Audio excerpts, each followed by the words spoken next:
क्या आपको भी खांसी की समस्या बनी रहती है, चाहे वो सूखी खांसी हो, चाहे वो बलगम वाली ही खांसी क्यों ना हो? जब भी मौसम बदलता है तब आपको खांसी आनी स्टार्ट हो जाती है या 12 महीने आपको खांसी रहती है। आप लोगों ने बहुत इसका इलाज भी करा लिया, लेकिन इसका कोई भी उपाय नहीं मिला। बहुत सारे ऐसे पेशेंट हैं जो सूखी खांसी से और बलगम वाली खांसी से परेशान रहते हैं। मैं डॉक्टर कंचन और आज के इस वीडियो में मैं आप सभी से बात करने वाली हूँ कुछ होम रेमेडीज के बारे में, जिनको आप अपना कर अपने क्रॉनिक कफ को, यानी कि पुरानी से पुरानी खांसी को भी, चाहे वो सूखी खांसी हो चाहे वो बलगम वाली ही खांसी क्यों ना हो, आप उनसे छुटकारा पा सकते हैं। तो चलिए वीडियो को स्टार्ट करते हैं। पहला होम रेमेडी है वो है ब्लैक पेपर, यानी कि काली मिर्च। जी हाँ, काली मिर्च में एंटीऑक्सीडेंट होता है, एंटी इंफ्लेमेटरी प्रॉपर्टीज होती है और इसमें एक प्रॉपर्टीज ये भी पाई जाती है कि जो आपका बलगम है, जो आपके श्वास नली में जमा हुआ है, जो आपके फेफड़े में जमा हुआ है, उसको बाहर निकालने में काली मिर्च बहुत अच्छी तरीके से आपकी मदद करता है। तो आप काली मिर्च का इस्तेमाल करके अपने श्वास नली में आए हुए इन्फ्लामेशन को कम कर सकते हैं।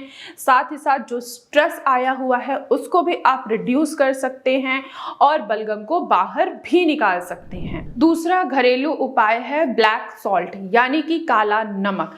काला नमक में भी प्रॉपर्टीज होती है कि ये आपके सूखी खांसी को कम करता ही करता है।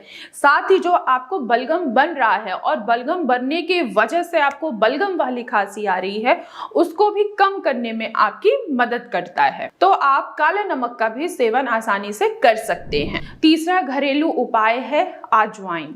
आप लोगों ने देखा होगा कि जिनको बहुत ज़्यादा खांसी आती है, उनके सीने में बहुत ज़्यादा जकड़न होती है, कंजेशन फील होता है, तो अजवाइन उस कंजेशन को बाहर निकालने में आप लोगों की मदद करता है। तो आप अजवाइन का भी इस्तेमाल कर सीने में आए हुए कंजेशन को कम कर सकते हैं, इन्फ्लामेशन को भी कम कर सकते हैं और जो आपके श्वास नली में स्ट्रेस आया हुआ है उसको भी आप कम आसानी से कर सकते हैं। चौथा घरेलू उपाय है छोटी इलायची। दिखने में ही छोटी होती है लेकिन उसका काम बहुत ही अच्छा है। उसके अंदर ये प्रॉपर्टीज होती है कि जो जमे हुए बलगम को वो बाहर निकालती है, इन्फ्लामेशन को कम करता है। जाहिर सी बात है कि जो आपकी श्वास नली है, जो आपका एयरवेज है, वो बहुत ज़्यादा ड्राई हुआ पड़ा है, उसमें बहुत ज़्यादा स्वेलिंग आई हुई है। स्वेलिंग आने की वजह से, इन्फ्लामेशन होने की वजह से वो आपकी श्वास नली श्रिंक हो गई है। अब बलगम बार बार बन रहा है, आपकी जो श्वास नली है वो हाइपर एक्टिव हुआ है, बहुत ज़्यादा एक्टिव होने की वजह से बलगम का प्रोडक्शन बहुत ज़्यादा हो रहा है। तो अगर आप छोटी हरी इलायची का इस्तेमाल करते हैं तो बलगम को बाहर निकालने में भी आपको आसानी होगी। साथ ही साथ जो कंजेशन आया हुआ है आपके फेफड़े में, उसको भी कम करने में वो आपकी मदद करेगा। इसके अलावा लास्ट जो होम रेमेडी है वो है जिंजर। जिंजर में एंटी इंफ्लेमेटरी प्रॉपर्टीज होती है, एंटीऑक्सीडेंट प्रॉपर्टीज पाया जाता है। आप जिंजर का सेवन करके भी इन्फ्लामेशन को कम कर सकते हैं, खांसी को कम कर सकते हैं, यहाँ तक कि अपनी पुरानी से पुरानी खांसी को भी पूरी तरीके से क्योर कर सकते हैं, चाहे वो सूखी खांसी हो चाहे वो बलगम वाली खांसी ही क्यों ना हो। तो चलिए आइए जानते हैं कि ये जितनी भी मैंने आपको होम रेमेडीज बताई हैं, इनको लेने का सही तरीका क्या है। आपको क्या करना है कि 1/4 टीस्पून ब्लैक पेपर का पाउडर लेना है, साथ ही साथ 1/4 टीस्पून अजवाइन का भी पाउडर लेना है और साथ ही साथ 1/4 टीस्पून आपको काले नमक भी लेना है। इसके साथ ही साथ आपको 4 दाने जो हैं वो आपको छोटी इलायची के लेने हैं और 1/4 आपको लेना है जिंजर क्रश किया हुआ। अब लीजिए 4 टेबल स्पून आप गुड़ को आप थोड़ा सा हल्का सा पानी डालिए और उसको अच्छे से बॉईल कीजिए।